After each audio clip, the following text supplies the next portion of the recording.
Good morning, students. I'm well here, and I hope all of you are also well at your home. All of you have been studying. Students, today we are here to discuss the revision part of chapter number 3, that is fiber to fabric. So let us see here. It is very small chapter in terms of question answers. There are 6 to 7 questions. Fiber to fabric, and we need to read each and every of it. Fibre to fabric chapter जो है बेटा, इसमें question answers की अगर हम बात करें तो क्वेश्चन आंसर्स में बहुत कम क्वेश्चंस हैं, 6 to 7 क्वेश्चंस हैं। इसीलिए आप ये एक बहुत छोटा सा सेशन होगा, इसको देखिए और एनालाइज करिए कि कौन से क्वेश्चंस को किस तरह से अप्रोच किया जाए ताकि वो सिंपलेस्ट पॉसिबल वे में बन सकता है। तो चलिए स्टार्ट करते हैं। सबसे पहला क्वेश्चन है, what is the meaning of fleece? What is the meaning of fleece?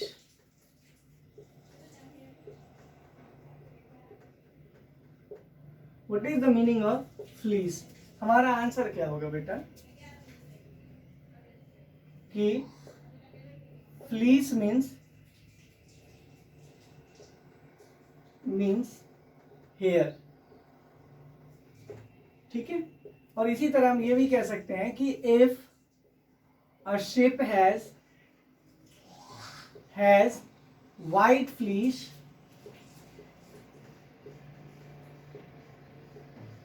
this means that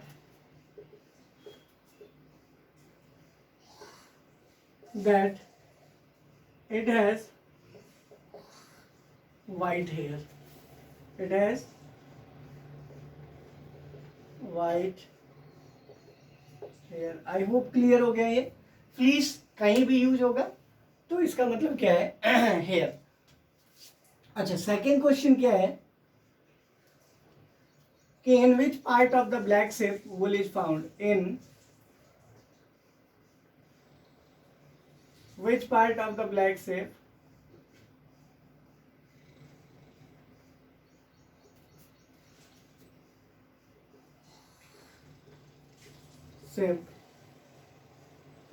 wool is found?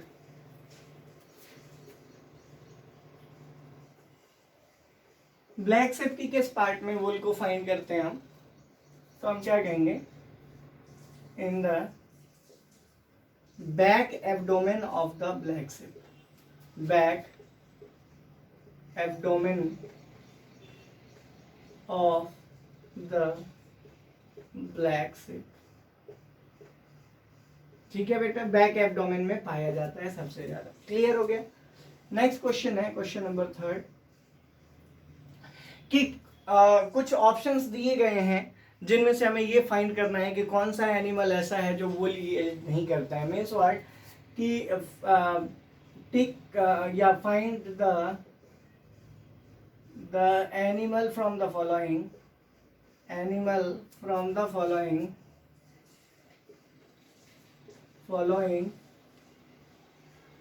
which do not yield yield wool। तो हम क्या कहेंगे? यहाँ ऑप्शन में क्या दिया है? शिप, गोट। ठीक है, तीसरा क्या है? अल्पाका। चौथा है वुली डॉग, और पांचवा है याक। तो बेटा मैं आपको बताऊं कि वुली डॉग को छोड़कर बाकी जितने भी एनिमल यहाँ आपको दिख रहे हैं सभी वुल यील्ड करते हैं। वुली डॉग नाम का कोई एनिमल ही नहीं होता। क्लियर है? नेक्स्ट क्वेश्चन है क्वेश्चन नंबर 4, जिसमें हमें लाइफ साइकिल के बारे में बताना है, और उससे पहले हम एक क्वेश्चन डिस्कस कर लेते हैं। सिल्कवॉर्म क्या है? What is silkworm? Is it a caterpillar और अ लार्वा? ठीक है, सिल्कवॉर्म क्या है? तो ऑप्शन दिया है कि भाई पहला ऑप्शन है लार्वा, ठीक है, और दूसरा ऑप्शन है कैटरपिलर। कैटरपिलर, तो ये दोनों ही होता है बेटा, ठीक है। ये स्टेजेस ऑफ लाइफ है।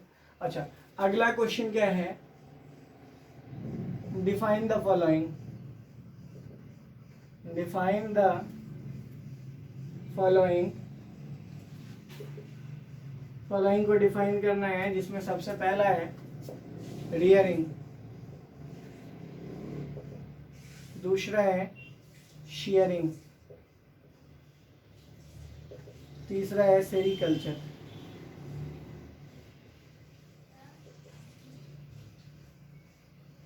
ठीक है, रियरिंग, रियरिंग क्या है, the process of breeding, feeding and taking care of ship is called rearing. इसके बारे में हम क्या कहेंगे, the process of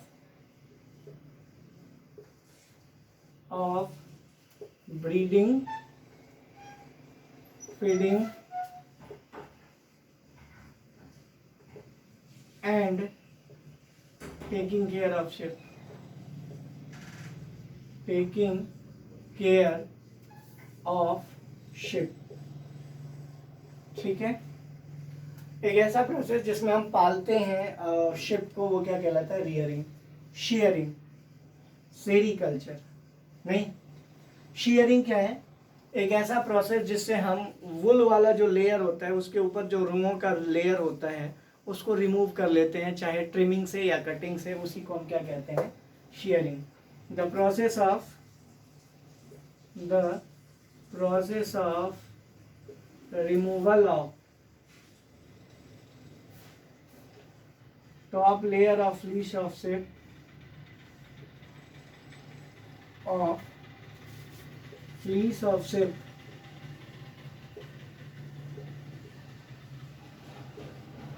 is called shearing.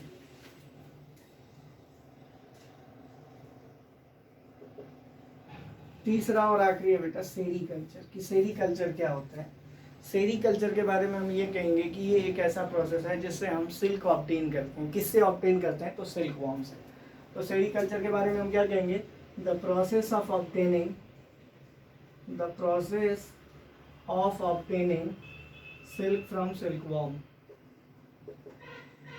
Silk from silk worm. Silk worm से सिल्क को ऑब्टेन करने का जो प्रोसेस है वो क्या कहता है, सेरीकल्चर कहलाता है। क्लियर हो गया। नेक्स्ट पॉइंट, ये 5 क्वेश्चन क्लियर हो गए। उसके बाद अगला है बेटा मैच द फॉलोइंग, वो भी बहुत आसान है। उसमें दिया है जैसे मलबरी लीव्स दिया है, पहले में मलबेरी लीव्स, ठीक है, स्काउरिंग दिया है, सेरीकल्चर दिया है, ठीक है। इन तीनों को मैच करना है। जैसे यहाँ दे दिया cleaning of sheep, cleaning of fleece, ठीक है। यहाँ दे दिया फूड ऑफ सिल्क वॉर्म, और तीसरे में दे दिया कि obtaining silk from silk worm.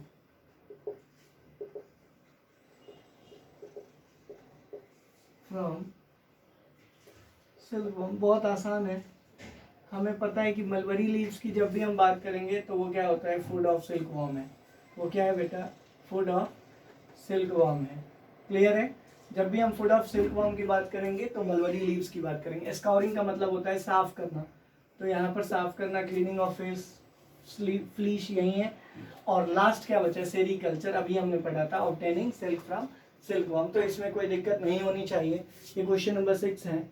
अब क्वेश्चन नंबर 7 की बात करेंगे तो कह रहे हैं क्या कि कैटरपिलर के लाइफ स्टेज को बनाइए। तो सबसे पहला तो छोटा एग होगा, ठीक है, उसके बाद स्मॉलर यहाँ होगा, दूसरे लाइफ साइकिल में प्यूपा, और यहाँ पर तीसरे में क्या होगा, कैटरपिलर। ठीक है बेटा, ठीक है, कोई प्रॉब्लम नहीं है। और ये जो प्रोसेस है तो हम कहेंगे क्या कि silkworm grows by the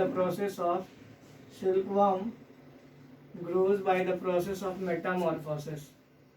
by the process of metamorphosis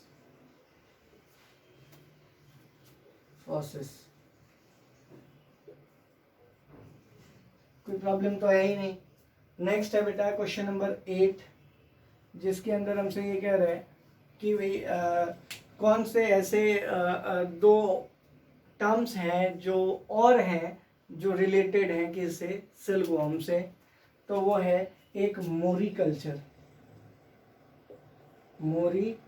culture और यहाँ हमने एक देख ही लिया था सेरीकल्चर।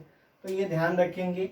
और 9th क्वेश्चन है बेटा, कौन कौन से ऐसे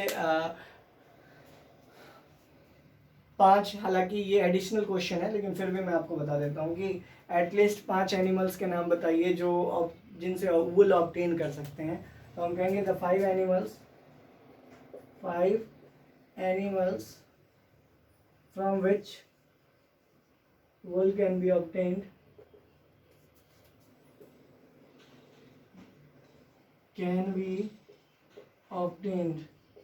तो वुल किन से ऑब्टेन किया जा सकता है, क्वेश्चन मार्क।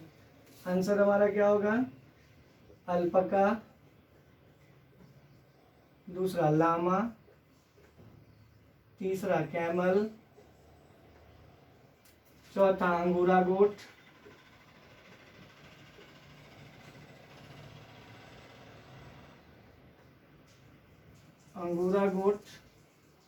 और 5वां शिप।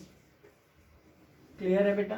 तो इस चैप्टर में इतना ही था, ये हमें डिस्कस करना था इन सारे क्वेश्चंस को ताकि हमें समझ में आ जाता। नेक्स्ट क्लास में जब हम मिलेंगे तो इससे अगला चैप्टर जो हीट है उसको डिस्कस करेंगे। Till then stay home, stay safe, God bless you, thank you very much.